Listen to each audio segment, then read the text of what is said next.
Radio Anthropocène, à l'écoute du changement global. Vous l'aurez compris, nous sommes toujours sur Radio Anthropocène, toujours au Collège Truffaut, toujours le 9 octobre 2024 dans le cadre de la Semaine du climat. Et nous allons parler de surchauffe urbaine. Les températures dans les villes sont considérablement plus élevées que celles des zones rurales en raison d'un phénomène appelé effet d'îlot de chaleur urbain. Nous en parlerons un peu plus tard dans le détail. Par ailleurs, l'activité humaine et l'industrie génèrent de la chaleur et les grandes villes bloquent ou ralentissent les vents naturels. Pris ensemble, ces facteurs rendent les villes plus chaudes de plusieurs degrés. Les scientifiques nous disent qu'avant la fin de ce 21e siècle, 2 personnes sur 3 vivront dans des espaces urbains où la chaleur excessive jouera un rôle critique dans leur vie. L'augmentation de la chaleur urbaine est un facteur important dans presque tous les aspects de la vie urbaine, y compris la santé, la qualité de l'air, la demande énergétique et l'équité sociale. De plus, l'impact économique d'une surchauffe urbaine incontrôlée serait stupéfiant. Mais, il y a toujours un mais, il existe des stratégies éprouvées pour atténuer la chaleur urbaine. Et parallèlement, la ville ancienne et les Suds ont beaucoup à apprendre pour habiter un présent en surchauffe.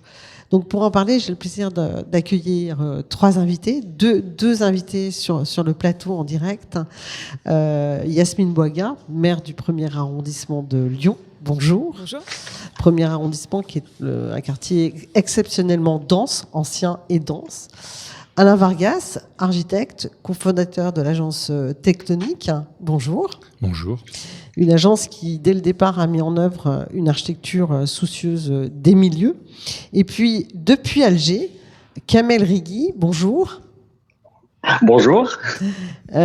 Qui est architecte des biens culturels immobiliers à la direction de la culture de la Wilaya d'Alger. Bonjour. J'ai une première question, Alain Vargas. Quels sont les principes fondamentaux de la thermodynamique, parce qu'on parle de chaleur. En bref, d'où provient la chaleur des températures? En bref, d'une multitude de causes qui sont cernées, qui sont en premier lieu liées évidemment aux problématiques d'insolation, donc la présence du soleil et l'échauffement qu'il produit selon les saisons. Et ces effets du soleil sur notre environnement direct qui restituent tout ou partie de ce réchauffement produit par le solaire.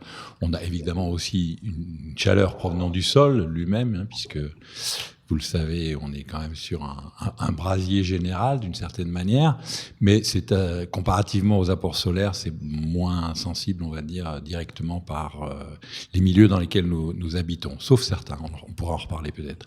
Et puis, bien évidemment, tout le reste qui provient en fait des activités humaines, qu'elles soient par les machines qui sont utilisées, les transports, tous les outils que les hommes mettent en œuvre, toutes les énergies fossiles qui sont consommées et qui produisent évidemment du réchauffement de façon générale. Donc voilà, les deux grandes familles, solaires et par ailleurs effectivement les activités humaines. Et quand on parle d'îlot de chaleur urbain, qu'on soit un peu précis sur ce que ça veut dire. Ça signifie qu'on observe, en tout cas dans des concentrations urbaines qui peuvent être variables selon leur densité, leur hauteur, leur insolation, leur position par rapport à des facteurs minorants que seraient par exemple l'air, le vent, la pluie, ce genre de choses, le végétal bien évidemment. On observe des secteurs d'agglomération relativement denses souvent, qui concentrent une grande quantité de chaleur, soit parce qu'effectivement elles y sont très soumises, soit qu'elles en produisent beaucoup, soit qu'elles ont du mal à s'en séparer, c'est-à-dire qu'elles ont une certaine inertie thermique qui fait que les espaces urbains, souvent minéraux, conservent les températures chaudes et les restituent plus ou moins rapidement, donc selon les saisons et selon le niveau d'insolation. Donc on appelle ça des îlots de chaleur. Aujourd'hui, on sait que c'est multifactoriel, hein, bien évidemment, mais on l'apprécie à l'aune, on va dire, du confort ou de l'inconfort produit sur la qualité de vie quotidienne. Vous l'avez évoqué, la question de l'air, la question de la pollution, la question du ressenti en milieu urbain. Mais cette terminologie, en tout cas, je vous remercie pour ces précisions, m'a toujours paru un peu étrange, hein, parce que j'ai plutôt le sentiment qu'on parlait d'îlot de fraîcheur. C'était quelque chose qui a traversé aussi l'histoire de l'architecture et l'histoire de la ville.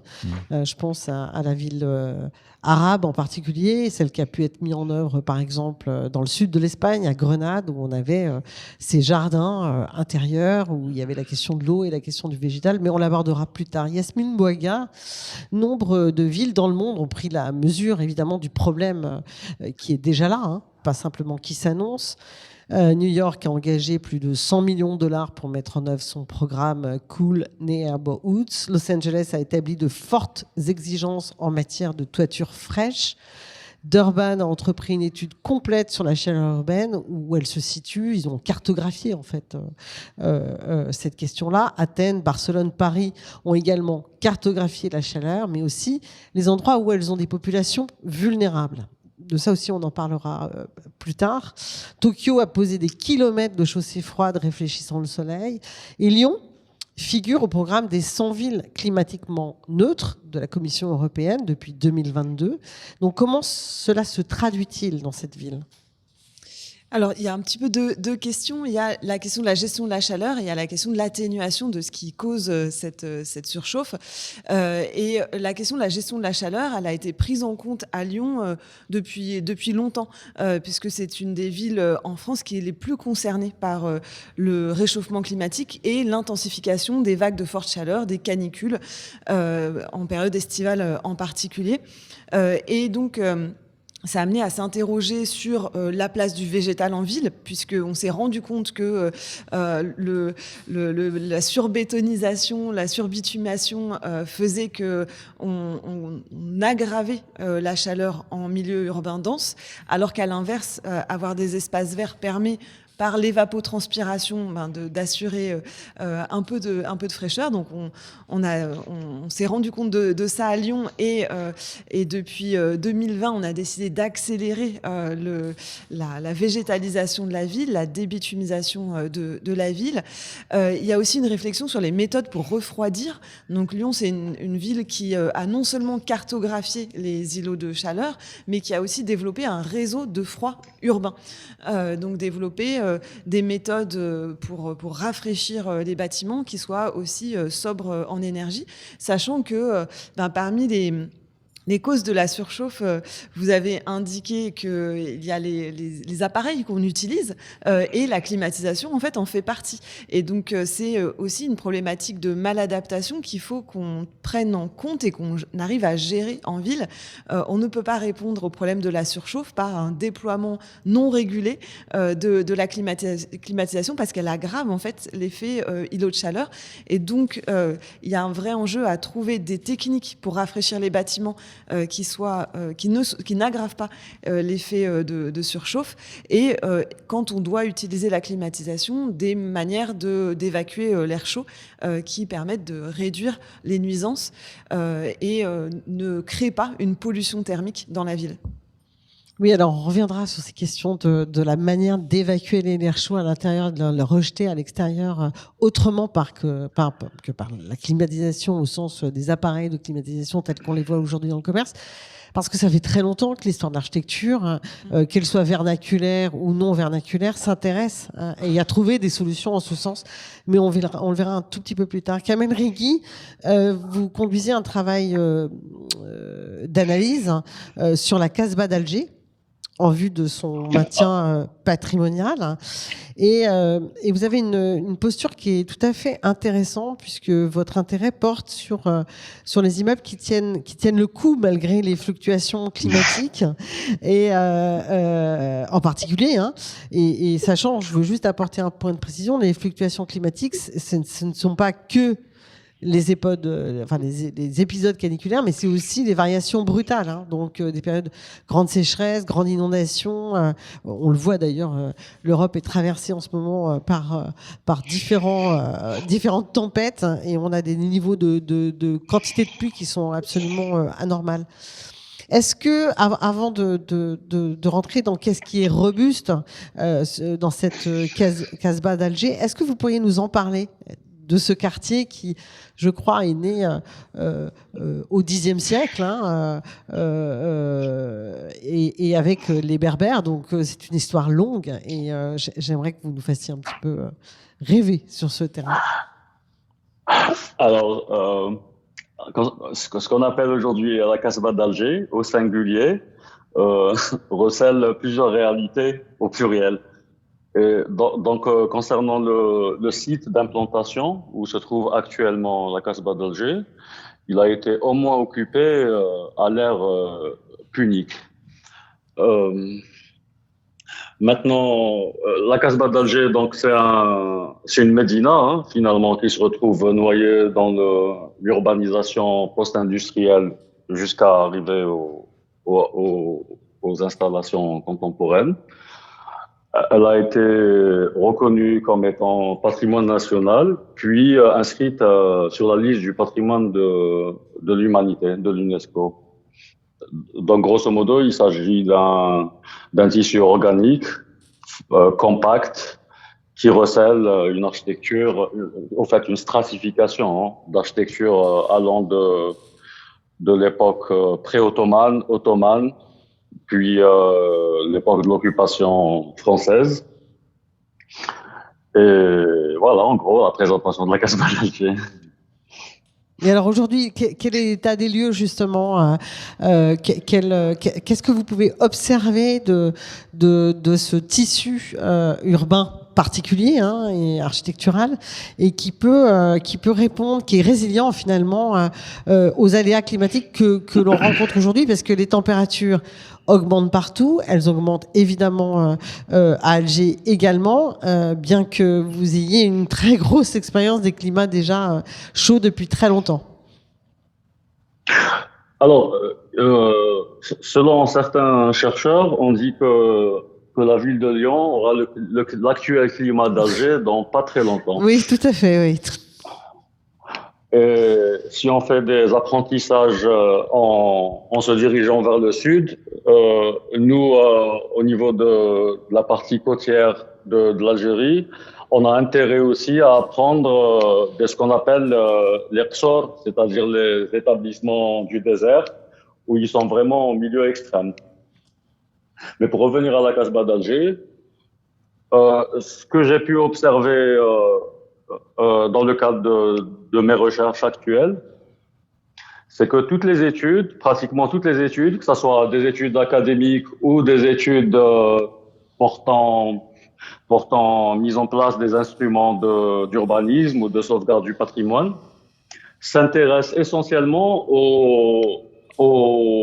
à l'aspect de dégradation physique du tissu dans sa composante urbaine et architecturale. Or que très peu d'études s'intéressent aux bâtiments qui se portent jusqu'à présent dans un relativement bon état. Et c'est justement ici où se situent tous les enseignements, les apprentissages qui pourraient nous servir pour mieux gérer cet avenir en surchauffe. Et alors, c'est justement dans le cadre de ces observations, de cette enquête, de ces travaux de recherche, est-ce que vous avez déjà des pistes ? Alors, peut-être on peut organiser les pistes au moins à 3 échelles. Je pourrais partager avec vous 2 échelles. Donc, à l'échelle urbaine, les espaces urbains d'une médina, malgré les transformations opérées lors des premières années de l'occupation coloniale. Alors, peut-être très brièvement, à l'échelle urbaine, le dimensionnement et la configuration des espaces urbains marqués par leur caractère compact permet des surchauffes, permet aussi de ventiler le tissu urbain. Les passages, les rues couvertes qu'on appelle les sabbats offrent aussi de l'ombrage et atténuent les surfaces exposées aux rayons du soleil, justement. Le système des fontaines qui était alimenté notamment vers le dernier siècle, l'occupation ottomane par des aqueducs, donc offre des espaces de rafraîchissement, mis à part des lieux de rencontre et d'échange des organisations habitantes. Puis si on passe rapidement à l'échelle architecturale, le type de maison introvertie à patio, la nature des matériaux utilisés, le dimensionnement des murs, le système de ventilation. D'ailleurs, c'est vraiment dommage qu'un certain André Ravero, qui a beaucoup travaillé sur l'architecture de la Casbah et celle de la vallée du Mzab, ne soit pas vraiment connu, Ouais. notamment en France. Hein. Et pourtant, c'est une star en Algérie. Hein. Il a beaucoup travaillé sur les détails. Il a un peu décrypté cette robustesse, sans l'appeler comme ça, de la typologie de la maison traditionnelle d'El Jazair, c'est-à-dire d'Alger, de la Casbah. Oui, je vous remercie. Puis là, vous avez parlé d'André Ravero. Effectivement, nous on le connaît au travers de un de ses grands admirateurs, c'est Gilles Perrodin, qui est un architecte lyonnais d'ailleurs. Enfin, aujourd'hui, il est plutôt installé au Sénégal, mais André Ravero, il l'a fait connaître en France. Alors justement, Alain Vargas, on vient de parler brièvement, et je vous en remercie, de la Médina, la Casbah d'Alger. Ici, on est sur les pentes de la Croix-Rousse. C'est un des deux quartiers les plus anciens de Lyon, et qui est une zone de protection du patrimoine urbain et paysager depuis 30 ans maintenant. Depuis 1994. Et on l'a compris, ce périmètre, c'est justifié à la fois par l'unité du site, son identité bâtie, l'histoire, la densité, sa population. Est-ce que vous pouvez nous décrire là aussi, comme l'a fait Kamel Rigui pour la Médina, quelle est la typologie urbaine et architecturale de ce quartier de Canu, hein?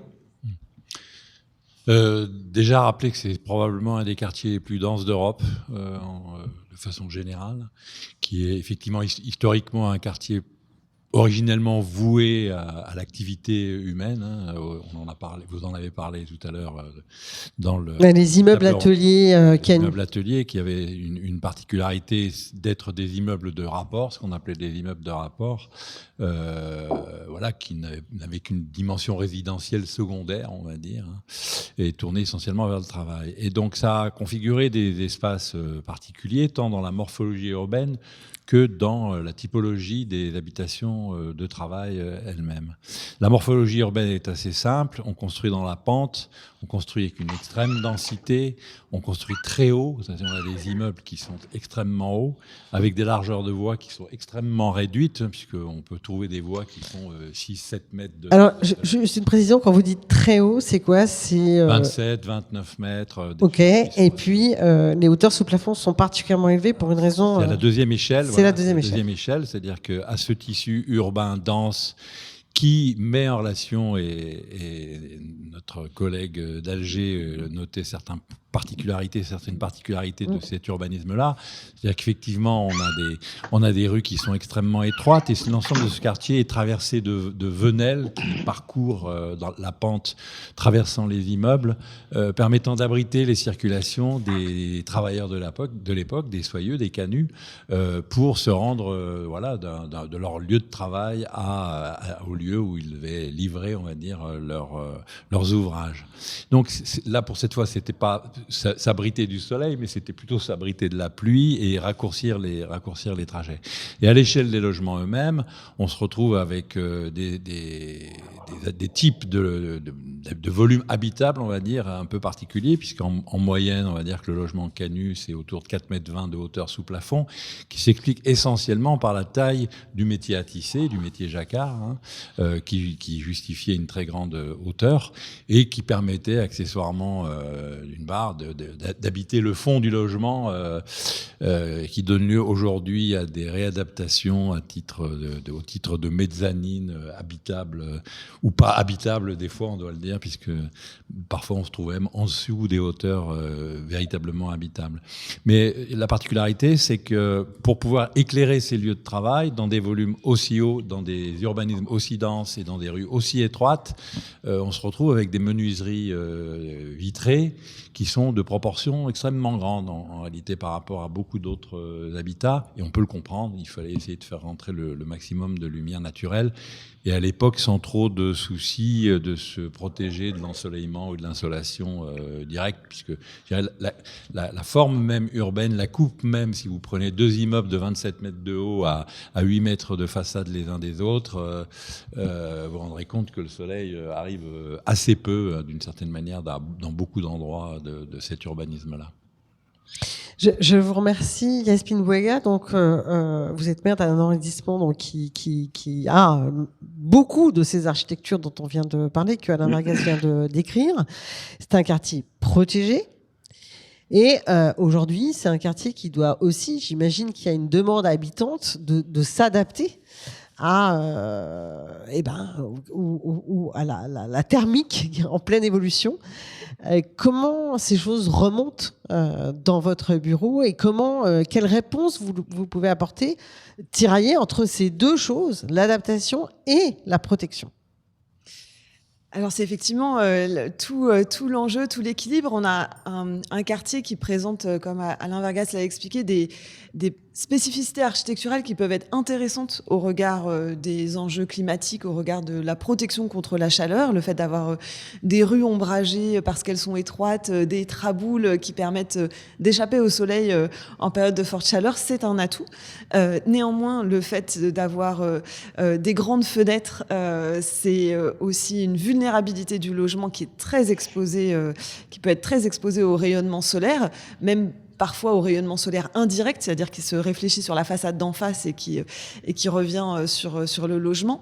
Par ailleurs, vous l'avez dit, hein, l'habitat en mezzanine, qui est très court en fait dans le quartier, fait qu'on peut parfois avoir sa chambre dans un volume qui est à la fois petit, en hauteur par rapport à son logement et qui concentre la chaleur, ce qui pose de vraies questions d'habitabilité. Et de comment on va s'adapter. Et donc c'est tout un travail qui est fait donc dans un quartier protégé au titre du patrimoine, donc il est classé à l'UNESCO, il y a un secteur patrimonial remarquable, et donc il faut respecter les caractéristiques esthétiques des façades et respecter une certaine un certain identité historique du quartier, ce qui est une contrainte mais pas un obstacle. C'est-à-dire que par exemple pour les protections solaires extérieures, on peut voir, à mon sens, on doit, pour la décence des logements, en installer. Pour des raisons esthétiques, on ne peut pas installer n'importe quel volet. Il faut installer des brise-soleil qui sont en plus une particularité architecturale aussi du quartier, qui présente un intérêt aussi, c'est de pouvoir laisser passer la lumière. Donc on n'est pas obligé d'être dans le noir quand on se protège du soleil. Avec cet exemple du brise-soleil, de même, par analogie, réfléchir aux différentes modalités qui permettent de se protéger de la chaleur. C'est un travail qu'on mène au niveau de la ville avec l'architecte des bâtiments de France.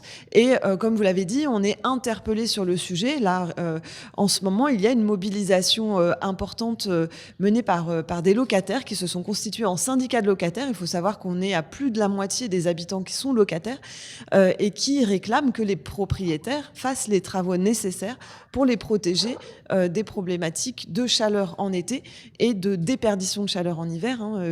Donc le coût d'une passoire thermique en hiver et l'impact aussi sanitaire d'une bouilloire thermique en été.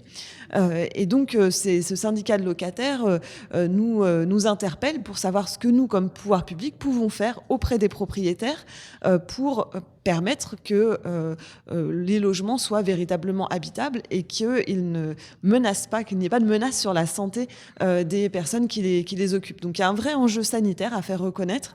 Le règlement sanitaire sur la décence des logements a un certain nombre de préconisations ou de réglementations sur lesquelles on peut s'appuyer, mais qu'il convient désormais de davantage développer par rapport à cet enjeu de protection contre les fortes chaleurs qui jusqu'ici était très peu pris en compte dans la réglementation sur l'habitat en France. Ça va peut-être changer, je n'en sais rien. On y travaille. Vous y travaillez, j'en suis certaine. Kamel Rigui, dans votre étude sur la Casbah d'Alger, vous faites aussi des parallèles avec d'autres quartiers préservés, dont le Vieux-Lyon, qui donc est à Lyon, qui grâce à la loi Malraux devint en 1964 le premier secteur sauvegardé de France. C'est une particularité. Qu'est-ce que vous avez pu y voir justement dans ce quartier du Vieux-Lyon qui a pu par itération vous permettre de continuer à progresser sur le travail sur la Casbah d'Alger? Alors, ce travail on va dire non pas de comparaison de réalité urbaine entre les deux villes, entre les deux centres-villes, entre les deux noyaux. C'était pas comparer les deux noyaux, mais c'était plutôt comparer justement les dispositifs mis en place par les pouvoirs publics. Et vous savez, en même temps que l'Algérie avait décroché son indépendance, il y a eu la loi Malraux, justement. Oui. On est autour de juillet-août 62. Et à l'époque, quand j'avais entamé cette étude comparative, on est autour de 2012-2013, mon objectif, c'était d'essayer de comprendre le dispositif des secteurs sauvegardés, justement amorcé par la loi Malraux, avec le dispositif qui était en cours de mise en place par l'actuelle loi algérienne sur la protection du patrimoine culturel, qui date de 98, et dont les textes d'application ont été publiés vers 2003-2006. Alors, grosso modo, ce que j'ai pu constater quand je compare les deux dispositifs déployés, dont un très riche par une expérience assez épaisse, qui date, 62 jusqu'à présent, j'ai pu constater déjà l'allègement des procédures de prescription et de publication et de mise en œuvre des plans de sauvegarde français par rapport au début. En moyenne, les approbations des plans de sauvegarde sont passées de 10 années pour approuver une étude à 2 ans dans le dispositif français.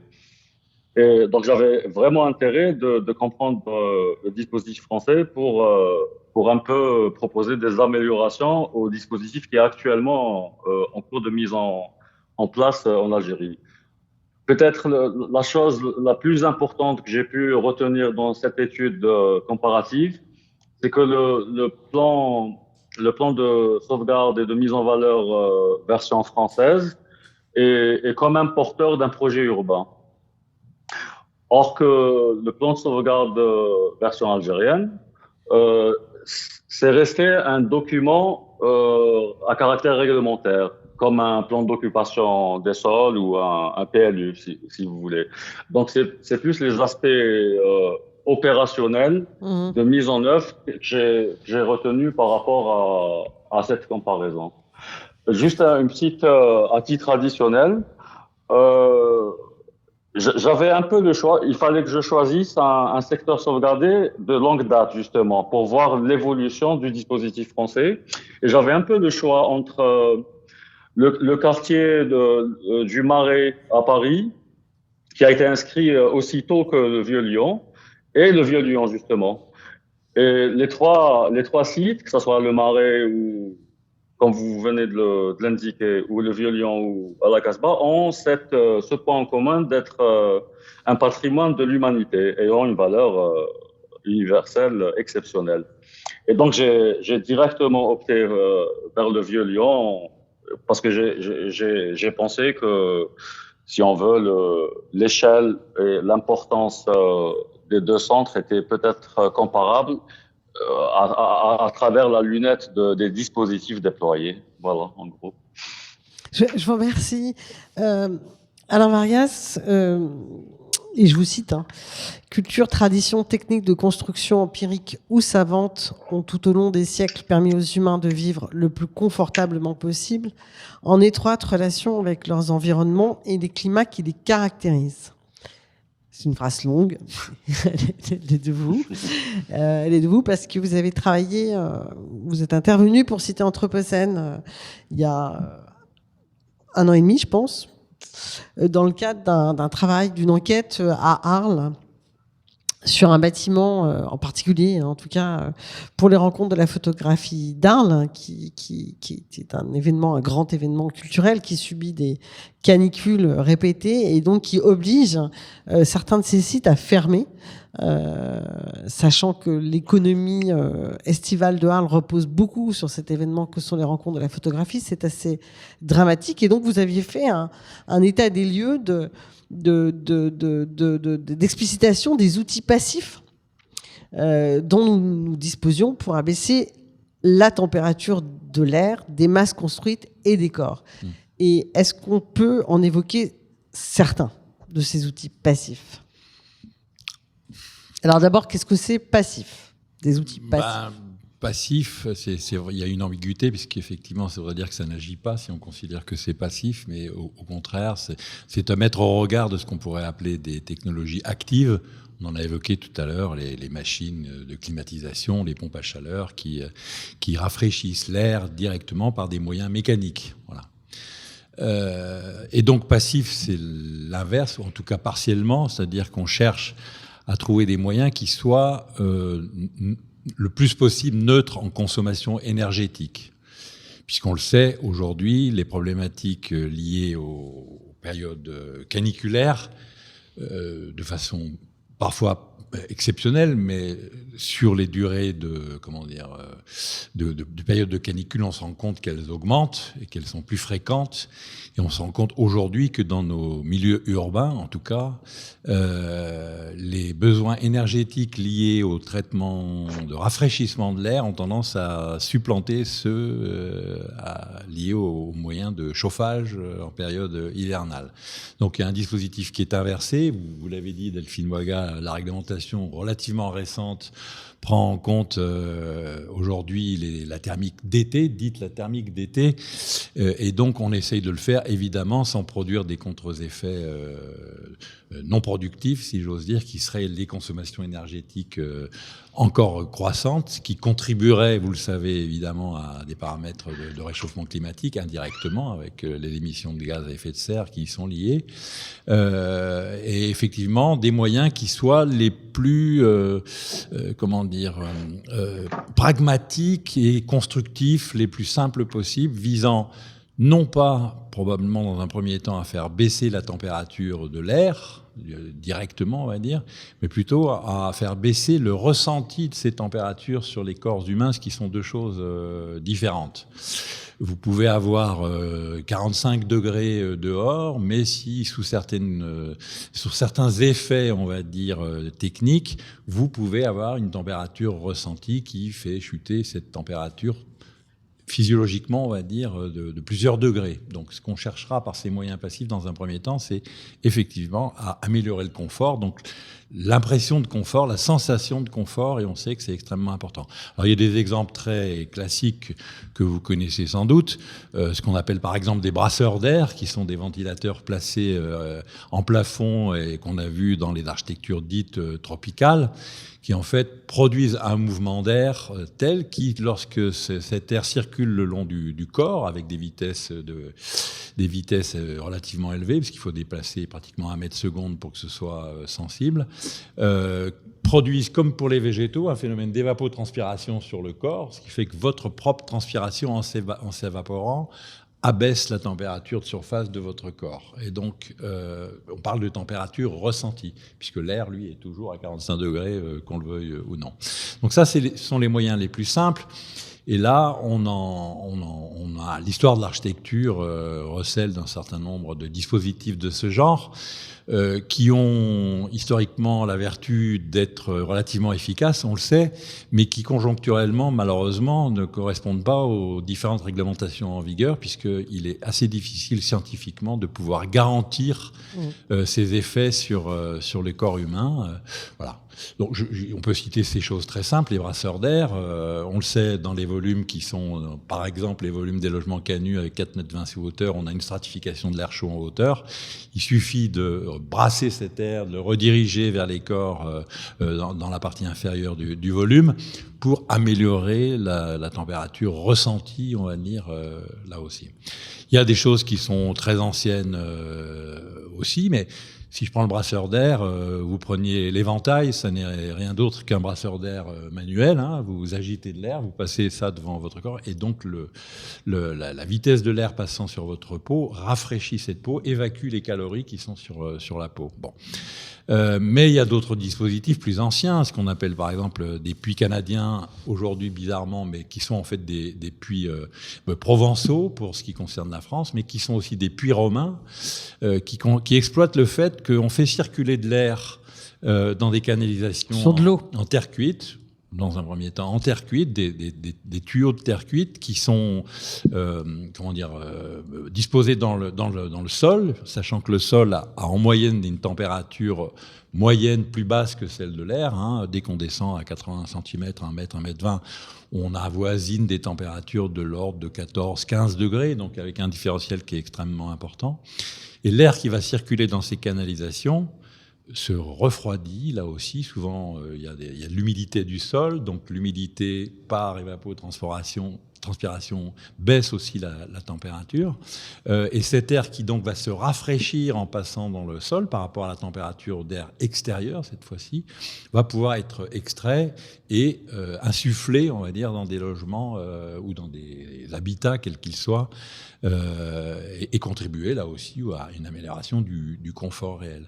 Avec là aussi la difficulté de garantir des températures scientifiquement contrôlées, ce qui est un problème aujourd'hui dans les différentes réglementations où on nous demande, nous architectes, mais ingénieurs et maîtres d'ouvrage publics, la plupart du temps, de respecter des consignes de température qui sont objectivement sans moyens actifs, cette fois-ci, non garantissables. Voilà. Donc c'est un vrai problème pour la mise en œuvre de ces dispositifs, puisque souvent on est obligé de doubler, c'est-à-dire qu'on met des moyens passifs et on va rajouter une climatisation par-dessus. Parce que on vit une époque formidable. Hein, ouais, ce genre de choses. Je vous remercie justement, Kamel Rigui, des solutions qui ont été évoquées par Alain Vargas. Vous les connaissez très bien.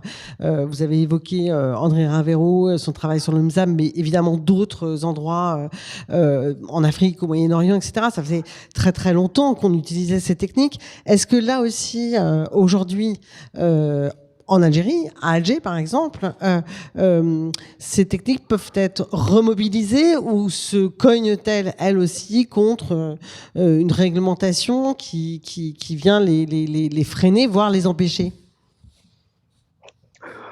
Alors, un des vrais problèmes chez nous, c'est peut-être ailleurs aussi, hein, c'est cette notion de sectorialité. Parler de réglementation singulier, généralement, ça renvoie à un secteur. Après chaque secteur, il a sa réglementation. Maintenant, peut-être que moi, j'insisterai plutôt sur les enseignements que peut nous apporter l'architecture et l'urbanisme traditionnel qui nous est parvenu jusqu'à aujourd'hui. Peut-être j'ai omis de rajouter un point que j'avais retenu quand j'ai comparé les deux dispositifs lyonnais et algérois. C'est l'importance justement du travail de l'inventaire. Parce que inventorier le patrimoine, même si les visées sont, on va dire, strictement patrimoniales, ça nous permet de connaître dans le détail les techniques, les savoir-faire, et finalement la sagesse des bâtisseurs de cette architecture. Maintenant, le monde entier est dopé à l'injonction de la performance, y compris la réglementation. Et pour pouvoir changer peut-être progressivement la tendance, même si ça relève de l'urgence, moi j'insisterai peut-être sur la connaissance de cet héritage, et deux, la sensibilisation des décideurs, des maîtres d'ouvrage, des maîtres d'œuvre, des écoles, de la société civile, des citoyens, des générations futures, sur l'importance de ne pas, par exemple, imperméabiliser les sols. Des choses aussi simples que ça. Je ne sais pas si ça apporte quelques éléments de réponse à votre... Si, vous répondez parfaitement à la question que je pose, mais parmi les questions, justement, Yasmine Bouaga parlait tout à l'heure d'occulter les fenêtres et fermer les fenêtres plein sud, par exemple, en plein été. Enfin, bon, des gestes assez simples. Alors justement, je voulais terminer, il nous reste un quart d'heure sur cette question de nous, c'est la question de notre espèce. Et je repensais à ce livre que nous avons édité, enfin coédité, ce livre d'Eric Klinenberg qui s'appelle Canicule, qui s'appuie sur une analyse très fine d'une canicule très importante en 1995 à Chicago, et qu'il avait alerté parce qu'il y avait une surmortalité. Donc il a voulu documenter cette question de la surmortalité liée à un épisode caniculaire, et il démontre dans son livre qu'un certain nombre de formes de rupture sociale ont contribué au taux très élevé de mortalité, de surmortalité. Et je me suis dit, de Lyon à Alger, quelles sont les pratiques en fait favorisées par les formes urbaines denses que l'on connaît. On a évoqué la Casbah d'Alger, mais on pourrait évoquer le Vieux-Lyon ou les pentes de la Croix-Rousse, et qui sont finalement, qui résistent, qui permettent justement à des infrastructures sociales de résister en fait à ces moments-là. Tout à l'heure, on a évoqué le patio, la fontaine, la question des espaces publics, les espaces protégés, les arcades, etc. Est-ce que finalement, ça aussi, au-delà des lieux que peuvent être des églises, des bibliothèques, des musées, voilà, des extensions des parcs, évidemment, des jardins, des piscines et des extensions d'ouverture. Voilà, qu'est-ce que ces quartiers, ces formes de ville nous apportent comme supplément possible à la question totalement domestique et personnelle qui est celle de son logement. Et cette question, c'est vraiment pour vous trois. Donc, je ne sais pas lequel des trois veut commencer à répondre sur ce terrain. Peut-être Yasmine Bouaga. Oui, alors moi je répondrais sur un terrain social et pas matériel. Ce qui m'a frappé dans cet ouvrage donc sur la canicule de Chicago en 1995, qui est écrit par un sociologue et non pas par un épidémiologiste, c'est vraiment la dimension de vulnérabilité sociale, d'isolement social comme facteur déterminant de l'impact sanitaire, de la surmortalité en fait en période de canicule. Quelque chose qui s'est vérifié en France dans la canicule de 2003, et ensuite les pouvoirs publics en ont tiré des conclusions. L'une est bien sûr de développer les zones rafraîchies pour les personnes les plus vulnérables dans les hôpitaux, les EHPAD, etc. Mais l'autre, c'est aussi d'avoir des dispositifs de vigilance, de veille pour les populations plus vulnérables. À la ville de Lyon, on a un fichier canicule dans lequel on a notamment les personnes âgées isolées, alors qu'elles s'inscrivent sur une base de volontariat, bien sûr, mais on leur propose, lorsque dans les services sociaux, on se rend compte qu'une telle personne qui est en situation de handicap, qui vit seule chez elle, etc., et fait partie d'une population vulnérable, on propose de s'inscrire à ce fichier et on active le dispositif canicule, qui est un dispositif d'appel, en fait, pour essayer de prendre soin, de s'assurer de l'état de santé des personnes et qui va jusqu'à aller rendre visite aux personnes si on se rend compte qu'il y a un problème. On développe aussi, là, cette année, dans le cadre du plan fraîcheur, aussi tout un aller vers avec des services civiques. Donc l'enjeu, c'est vraiment de tisser du lien social. Et pourquoi les villes, elles sont vulnérables, ce sont des lieux de vulnérabilité à cet égard, c'est qu'on a beaucoup de personnes qui vivent seules par choix ou par des aléas de la vie. Et il y a un risque d'isolement qui est particulièrement fort dans les grandes métropoles. C'est très paradoxal, mais c'est une réalité. Et à côté de ça, en face de cet isolement social-là, ce qu'on peut soutenir et développer pour y répondre et pour rendre la ville plus robuste face aux canicules, c'est tout ce qui permet de tisser du lien social. Donc, tout ce qui va relever de la solidarité, de l'aide, de l'aller vers, comme je l'indiquais, mais aussi ce qui permet aux personnes d'avoir une activité sociale, même en période de canicule. Donc, de pouvoir les accueillir dans des centres sociaux, de les accueillir comme on le fait dans les résidences seniors, qui pour les personnes qui vivent chez elles, mais qui peuvent aller déjeuner dans une résidence senior ou y passer un temps d'activité. Alors là, ça, c'est un lieu qui est à cet égard ouvert et également proposer, donc là on l'a testé cet été, une gratuité d'entrée dans les musées, des tickets de cinéma aussi gratuits pour que les personnes puissent sortir, aller dans des lieux rafraîchis aussi pour ne serait-ce que faire une pause par rapport à la très forte chaleur, et des lieux où elles peuvent aussi avoir des interactions sociales, parce que ces interactions sociales, en fait, elles sont aussi nécessaires pour pouvoir physiologiquement et psychologiquement résister à la canicule. Et donc il y a vraiment cet enjeu de cultiver la robustesse de la ville à travers ces interventions sur son tissu social. Je vous remercie justement Alain Vargas sur cette question-là. Voilà, qu'est-ce qui, dans la forme, prenons le quartier de la Croix-Rousse, des Pentes, cette typologie particulière, qu'est-ce qui permet à quels endroits il est possible de se reposer, en fait, prendre une espèce de respiration par rapport à l'extrême chaleur de certains épisodes estivaux. Ce que vient d'évoquer Delphine Boiga, il y a effectivement différents penseurs de ces sujets qui ont évoqué ce qu'ils appelaient des abris climatiques. En réalité, ce sont des lieux dans lesquels on peut ponctuellement, en cas d'extrême difficulté caniculaire, par exemple, se réfugier en y trouvant non seulement des humains avec lesquels partager cette difficulté, mais aussi le fait est qu'il est extrêmement difficile d'imaginer que tous les logements, tous les lieux vont être traités du jour au lendemain pour répondre à cette urgence du changement climatique et des périodes caniculaires, et qu'il faut bien trouver des moyens d'anticiper cela et d'aider malgré tout dans l'intervalle de temps des personnes qui sont en grande vulnérabilité. Bon.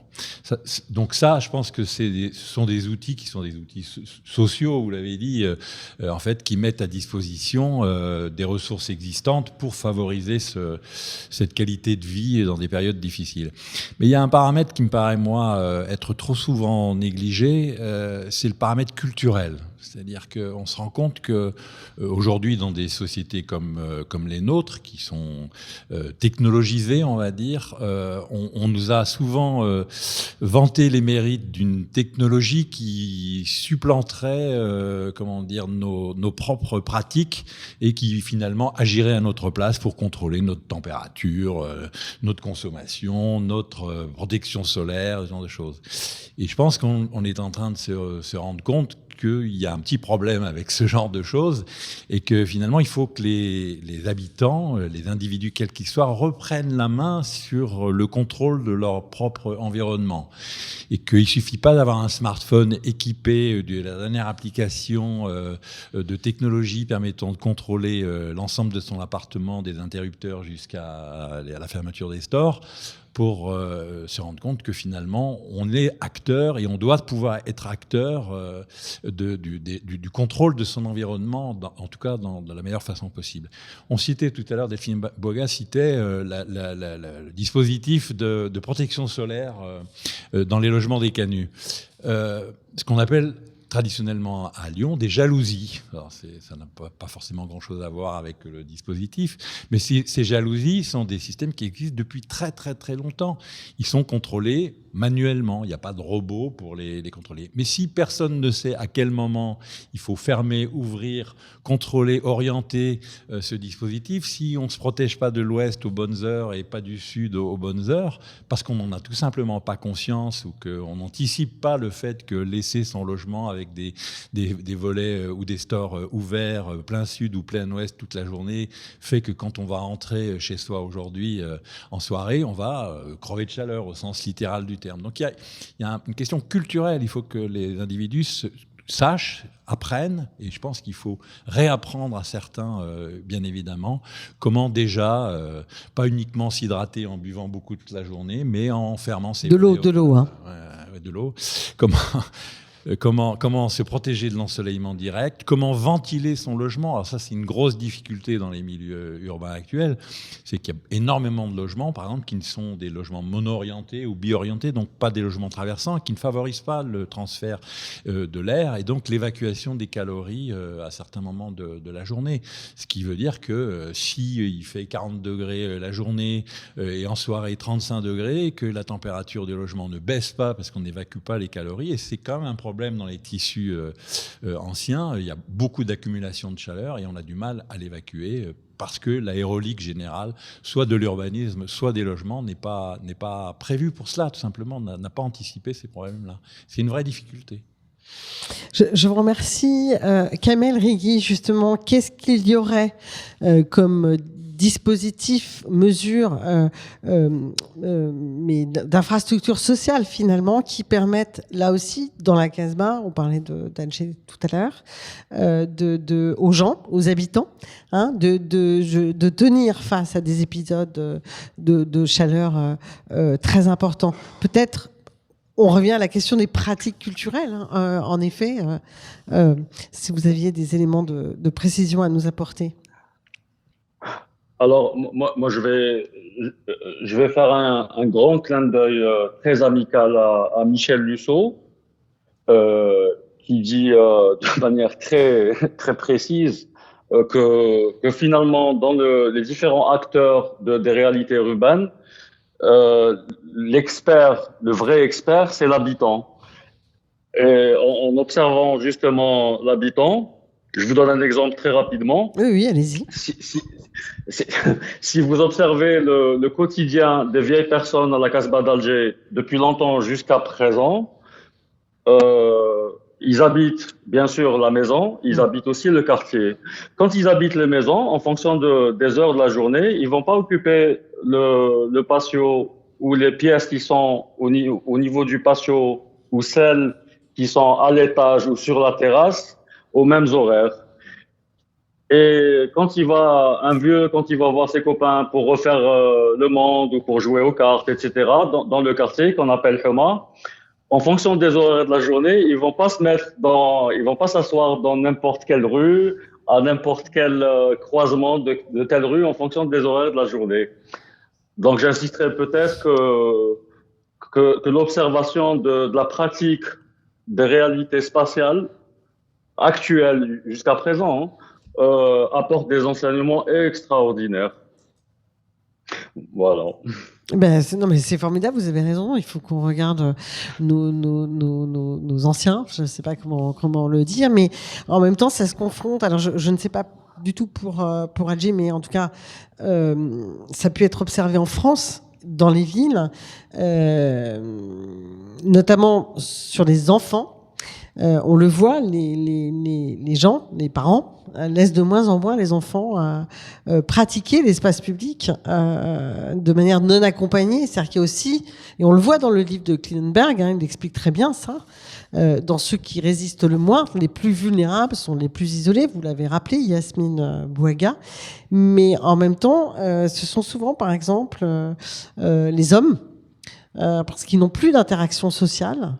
Et ils sont un peu mobilisés par ce que les médias racontent de la rue. Ils n'osent plus sortir dans la rue parce qu'ils sont obnubilés par un certain nombre de chaînes d'infos qui racontent une espèce d'enfer urbain. Et c'est ce qui les rend encore plus vulnérables. Et alors que les femmes qui ont des interactions sociales plus longtemps, avec leurs voisines, avec leur famille, elles hésitent beaucoup moins à descendre dans la rue pour aller dans le square papoter ou au bout de la rue chez l'épicier sous un ventilo. Donc il y a un truc aussi là qui se joue, qui me paraît assez inquiétant d'une certaine manière. Yasmine Bouaga, peut-être. Inquiétant, ou c'est une piste d'action de réconcilier les personnes avec l'espace extérieur. Vous avez cité la disparition des enfants de l'espace public, et nous, c'est vraiment à la ville de Lyon un leitmotiv de notre action politique de faire une ville à hauteur d'enfants, c'est-à-dire une ville où les enfants puissent se promener, parce que l'espace public sera davantage sécurisé par rapport aux voitures, il sera plus agréable pour les enfants pour jouer. Donc on a commencé par les rues aux enfants devant les écoles, qui sont à la fois des espaces plus sécurisants pour que les enfants puissent aller à l'école tout seuls sans qu'on ait peur qu'ils se fassent renverser par une voiture, mais aussi qui sont des espaces végétalisés, donc qui apportent davantage de fraîcheur. C'est vrai que c'est paradoxal, on est dans une ville où, et en France de façon générale, où les cours d'école ont été totalement bétonisés, et ce sont des îlots de chaleur horribles, au point qu'on, pendant les périodes de canicule, on interdit les enfants de sortir en récré.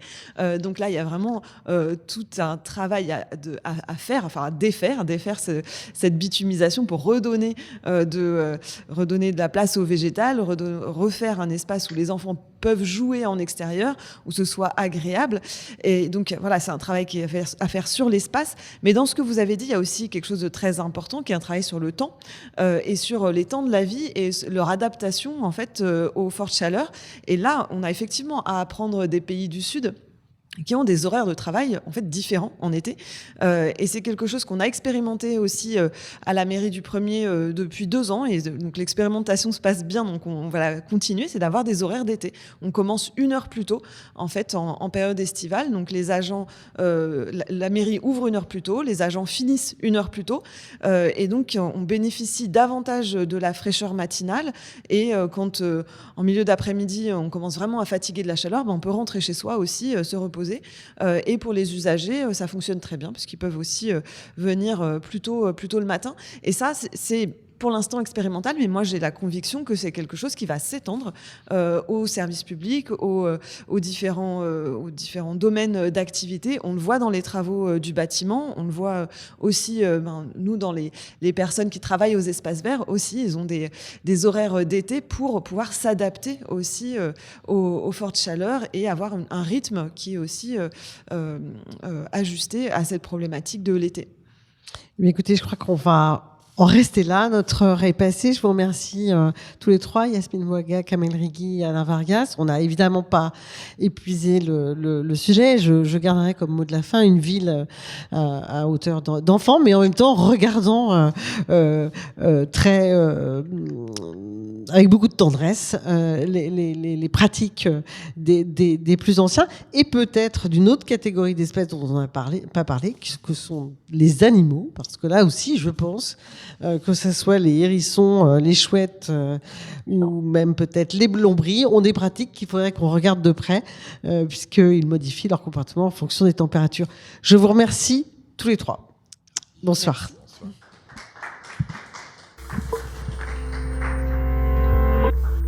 Radio Anthropocène, à l'écoute du changement global.